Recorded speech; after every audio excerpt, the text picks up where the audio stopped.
Hi മകളെ, ഈ വർഷം +2 കൊമേഴ്സ് വിദ്യാർത്ഥികൾക്ക് പേടിക്കേണ്ട വർഷമല്ല.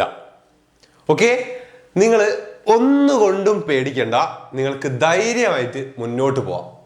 അതെന്തുകൊണ്ട്? ഓക്കെ, ഈ വീഡിയോ സ്കിപ്പ് ചെയ്യാതെ മകൾ കാണുക. കുറച്ച് സീരിയസ് ആയിട്ടുള്ള കാര്യങ്ങൾ മക്കൾ മനസ്സിലാക്കേണ്ടതുണ്ട്. ഇപ്പോഴും പലർക്കും എന്താണ് ഒരു +2 എന്ന് പറയുമ്പോൾ എത്രത്തോളം സീരിയസ് ആയിട്ട് മകൾ +2നെ കാണുന്നു എന്നതിൽ ഇപ്പോഴും സാർമാർക്ക് എല്ലാവർക്കും ഡൗട്ടാണ്. സോ അതുകൊണ്ടാണ് ഈ കാര്യങ്ങൾ സ്കിപ്പ് ചെയ്യാതെ മക്കൾ മനസ്സിലാക്കുക. കഴിഞ്ഞ ദിവസം നമുക്ക് +2 റിസൾട്ട് വന്നു. ഓക്കെ, ഇതാ ഈ വർഷത്ത് 72.81 ആണ് നമ്മളെ പെർസെൻറ്റേജ്. ഓക്കെ, വിജയ ശതമാനം. അതായത് ഒരു 82Kയോളം, ഒരു 82 അതിന് മുകളിൽ കുട്ടികളാണ് ഈ വർഷം തോറ്റിട്ടുള്ളത്, +2 എക്സാമിന് തോറ്റിട്ടുള്ളത്. Okay, ready? നമുക്ക് എന്താ ഒരു 2010, 2009, 2010 മുതൽ ഏകദേശം 2009 മുതൽ ഏകദേശം 2025 വരെ നമ്മൾ നോക്കുകയാണെങ്കിൽ ഈ ഒരു വർഷ കാലയളവിൽ ഏറ്റവും കൂടുതൽ കുട്ടികൾ തോറ്റിട്ടുള്ളത് ഈ വർഷമാണ്. ഈ കഴിഞ്ഞ വർഷത്തെ +2 എക്സാമിനാണ്. അതിൽ തന്നെ നമുക്ക് ഏകദേശം ഒരു 2021 മുതലുള്ള +2 റിസൾട്ട് നോക്കുകയാണെങ്കിൽ 2021 കഴിഞ്ഞ ഒരു 5 വർഷത്തെ +2 റിസൾട്ട് നമുക്ക് നോക്കാം. ഓക്കെ, വിജയ ശതമാനം എത്രത്തോളം ഉണ്ട് എന്ന് നോക്കാം. കുറഞ്ഞു പോവുകയാണ്. എന്തുകൊണ്ടാണ് ഇങ്ങനെ സംഭവിക്കുന്നത്? ഇനി ഇതിലൊരു മാറ്റം ഉണ്ടാവോ? ഇനി ഇതിലൊരു മാറ്റം ഉണ്ടാവാൻ പോകുന്നില്ല. മനസ്സിലാക്കണം. ഓക്കെ, മുൻപത്തെ വർഷം പോലെയല്ല. 2009, 2010 ആ ഒരു ടൈം പോലെ ഒന്നും അല്ല ഇപ്പോ. ഓക്കെ, അന്നുള്ള സാധ്യതകൾ, മക്കൾക്ക് പഠിക്കാനുള്ള സാധ്യതകൾ, അല്ലെങ്കിൽ എന്താണ് അത് റിലേറ്റ് ചെയ്തുകൊണ്ടൊക്കെ ആയിരുന്നു നമുക്ക് എന്തുണ്ടായിരുന്നത്, എക്സാമുകളും കാര്യങ്ങളും ഉണ്ടായിരുന്നത്. പക്ഷെ ഇപ്പോ നമ്മളെ എഡ്യൂക്കേഷണൽ സിസ്റ്റം മാറി ചിന്തിക്കാൻ തുടങ്ങി. മക്കൾ തന്നെ പലരും മാറി തുടങ്ങിയില്ലേ അല്ലെ? പഠിക്കുന്ന കാര്യത്തിൽ മുൻപ് നമ്മൾ പഠിച്ച രീതിയാണോ ഇപ്പൊ നമ്മൾ യൂസ് ചെയ്യുന്നത്? അല്ലെങ്കിൽ മുമ്പ് നമ്മൾ പഠിക്കാൻ യൂസ് ചെയ്ത മെറ്റീരിയൽ ആണോ നമുക്ക് ഇപ്പോൾ അവൈലബിൾ ആകുന്നത്? ഓക്കെ, അല്ല, നമുക്ക് പഠിക്കാനുള്ള സാധ്യതകൾ അത്രത്തോളം കൂടുതലുണ്ട് അല്ലെ? എന്തെല്ലാം നമുക്കുണ്ട് ഒരു എക്സാമിന് വേണ്ടി പ്രിപ്പയർ ചെയ്യാൻ എന്തെല്ലാം നമുക്ക് അവൈലബിൾ ആവുന്നുണ്ട്. ഓക്കെ, യൂട്യൂബ് ക്ലാസ്സുകളായിട്ടും റിവിഷൻ ആയിട്ടും അല്ലെങ്കിൽ ഒരു ബാച്ച് ആയിട്ടും പ്രീവിയസ് ഇയർ ക്വസ്റ്റ്യൻസ് ആയിട്ടും അങ്ങനെ എന്തെല്ലാം നമുക്ക് കിട്ടുന്നുണ്ട്. ഓക്കെ, അത്രത്തോളം സാധ്യതകൾ, പഠിക്കാൻ വേണ്ടി അത്രത്തോളം കാര്യങ്ങൾ നമുക്ക് മുന്നിൽ അവൈലബിൾ ആകുമ്പോൾ ഒരു എക്സാമിന് ഈ എക്സാം എന്ന് പറഞ്ഞാൽ വെറുതെ അങ്ങോട്ട് നടത്തുകയാണോ? അല്ല, മക്കൾക്ക് എന്താണ് എത്രത്തോളം പഠിച്ചു കഴിഞ്ഞു അല്ലെ? മക്കള് ഓരോ ക്ലാസ്സുകൾ കഴിഞ്ഞു പോകുമ്പോഴും അതിൽ ക്വാളിഫൈ ആവുന്നുണ്ടോ എന്ന് ചെക്ക് ചെയ്യാൻ വേണ്ടി നടക്കുകയാണ്. ഓക്കെ, സോ അത്തരത്തിലുള്ള എക്സാം വെറുതെ അങ്ങോട്ട് നടത്തുവോ? ഇനി മുതൽ അങ്ങനെ നടത്തില്ല. ഇത്രത്തോളം സാധ്യതകൾ മക്കൾക്ക് ഉണ്ടെങ്കിൽ, ഇത്രത്തോളം മക്കൾ ഒരു ടോപ്പിക്ക് പഠിക്കാൻ ഇത്രത്തോളം സാധ്യതകൾ മക്കൾ യൂസ് ചെയ്യുന്നുണ്ടെങ്കിൽ, ഓക്കെ, ആ യൂസ് ചെയ്യുന്നതിൽ എത്രത്തോളം മക്കൾ ആണ്, അല്ലെങ്കിൽ അതിൽ എത്രത്തോളം മക്കള് സെറ്റായിട്ട് ഇതെല്ലാം യൂസ് ചെയ്തുകൊണ്ട് പഠിക്കുന്നു എന്ന് കൂടി ചെക്ക് ചെയ്യുന്ന ലെവലിലേക്ക് എക്സാം മാറി. അല്ലെങ്കിൽ അങ്ങനെ ചിന്തിക്കാൻ ആര് തുടങ്ങി? നമ്മുടെ എഡ്യൂക്കേഷൻ സിസ്റ്റം തുടങ്ങി. സോ അതുകൊണ്ട് തന്നെയാണ് ഒരു മുന്നറിയിപ്പും ഇല്ലാതെ കഴിഞ്ഞ വർഷം ഓണം എക്സാം നടന്നു, ക്രിസ്മസ് എക്സാം നടന്നു, മോഡൽ എക്സാം നടന്നു. ഇതിലൊന്നും പറയാതെ, അല്ലെങ്കിൽ എന്താ, ഇതിലൊന്നും ഒരു ചെറുതായിട്ട് പോലും നമുക്കൊരു ക്ലൂ പോലും തരാതെ പബ്ലിക് എക്സാമിന് ക്വസ്റ്റ്യൻ പാറ്റേണോടെ ചേഞ്ച് ചെയ്തുകൊണ്ട് മകളെ ടെസ്റ്റ് ചെയ്തിട്ടുള്ളത്.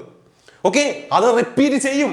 അത്തരത്തിൽ തന്നെയാണ് നമ്മൾ ഇനിയുള്ള വർഷങ്ങൾ 2026 ആയാലും 27 ആയാലും എല്ലാം ഇനി അങ്ങനെയേ മുന്നോട്ട് പോവും.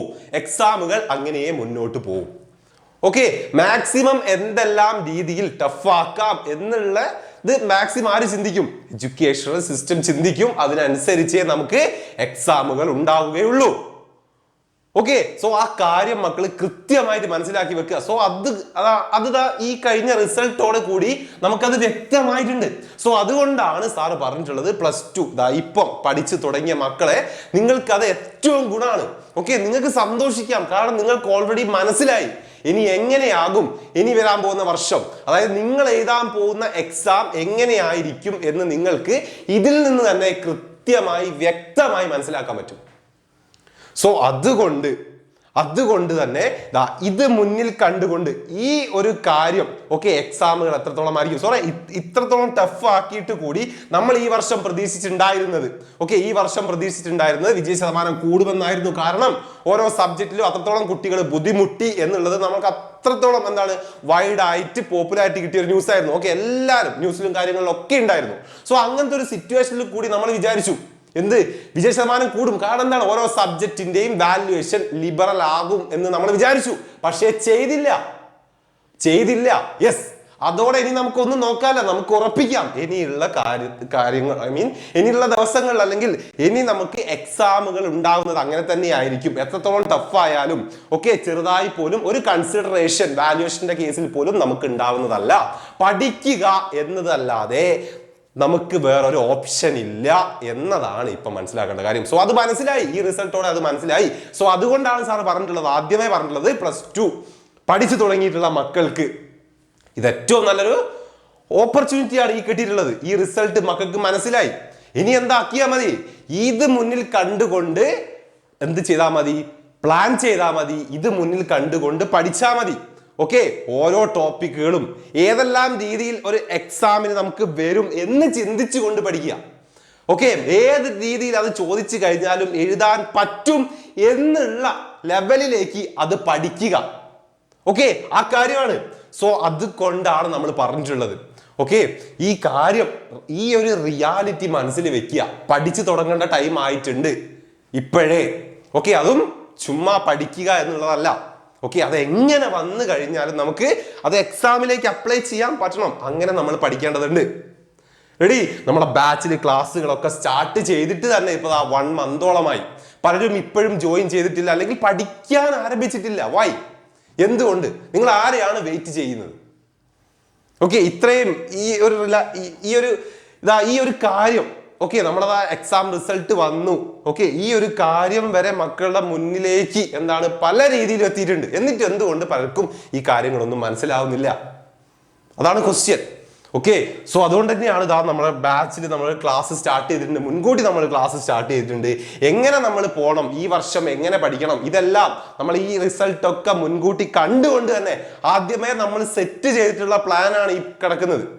ഇതൊക്കെ ഓരോന്നും എന്താണ് എന്നുള്ളത് കൃത്യമായി നമ്മൾ പറഞ്ഞ കാര്യമാണ് അല്ലെ. ഒരു എക്സാമിന് നമ്മൾ പോകുന്നുണ്ടെങ്കിൽ, ഓണം എക്സാം ആണെങ്കിൽ ആ ഓണം എക്സാമിലേക്ക് നമ്മൾ പഠിച്ച് തീർക്കേണ്ട ടൈം എന്ന് പറയുന്നത് ഓണം എക്സാം സ്റ്റാർട്ട് ചെയ്യുന്നതിന്റെ ഒരു 1 മന്ത് മുൻപേ എങ്കിലും നമ്മൾ ഓണം എക്സാമിന്റെ കംപ്ലീറ്റ് പഠിച്ച് തീർത്തിരിക്കണം. ആ ഒരു 1 മന്ത് ഗ്യാപ്പ് എന്ന് പറയുന്നത് ജൂലൈ 7 കൊണ്ട് നമ്മൾ അത് പഠിച്ചു കഴിഞ്ഞിരിക്കണം. ഒരു ഓഗസ്റ്റിൽ ഒരു ഓണം എക്സാം നടക്കുന്നുണ്ടെങ്കിൽ ആ ഒരു 1 മന്ത് ഗ്യാപ്പ് നമുക്ക് ആവശ്യമാണ് റിവൈസ് ചെയ്യാൻ. പഠിച്ച കാര്യങ്ങൾ വീണ്ടും വീണ്ടും വീണ്ടും വീണ്ടും വീണ്ടും റിവൈസ് ചെയ്ത് തന്നെ പഠിക്കണം. അതേപോലെ തന്നെയാണ് ക്രിസ്മസ് എക്സാമിന്റെ കാര്യമായാലും ഡിസംബർ ലാസ്റ്റോട് കൂടി നമുക്ക് തീർക്കേണ്ടതുണ്ട് +2.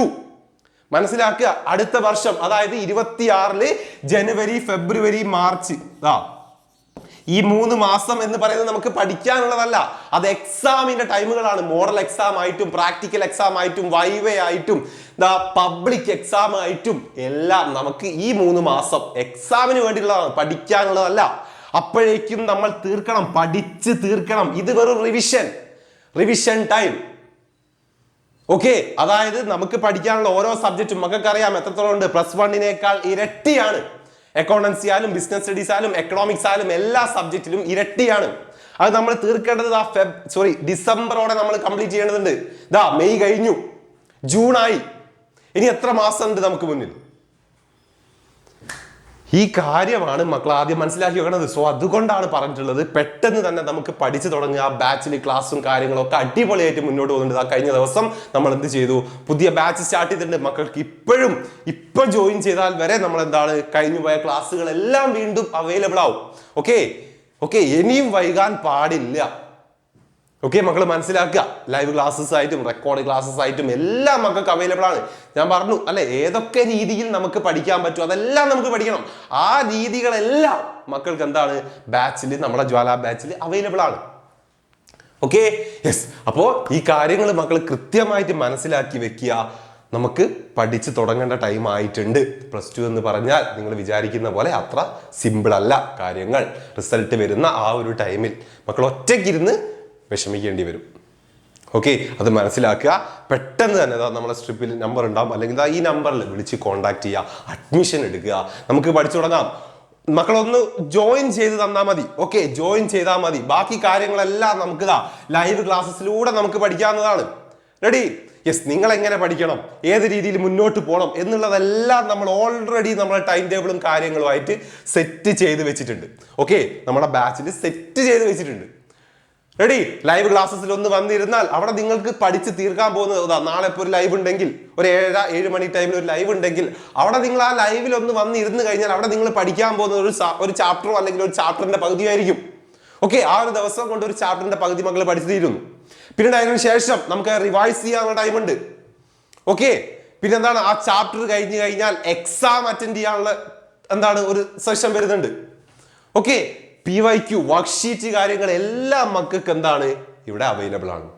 ഓക്കെ, സോ ഇത്രത്തോളം കാര്യങ്ങളൊക്കെ മക്കളെ മുന്നിലുണ്ട്. പക്ഷെ മാക്സിമം എന്ത് ചെയ്യുക, അത് യൂട്ടിലൈസ് ചെയ്യുക, പഠിക്കുക എന്നിട്ട്. ഓക്കെ, ഈ കാര്യങ്ങളാണ് മക്കളോട് സീരിയസ് ആയിട്ട് നിർബന്ധമായിട്ടും പറയാനുള്ളത്. അപ്പോൾ എത്രത്തോളം ആ +2ന്റെ സീരിയസ്നെസ് മനസ്സിലാക്കുക, പഠിച്ച് മുന്നോട്ട് പോവുക. ഓക്കെ.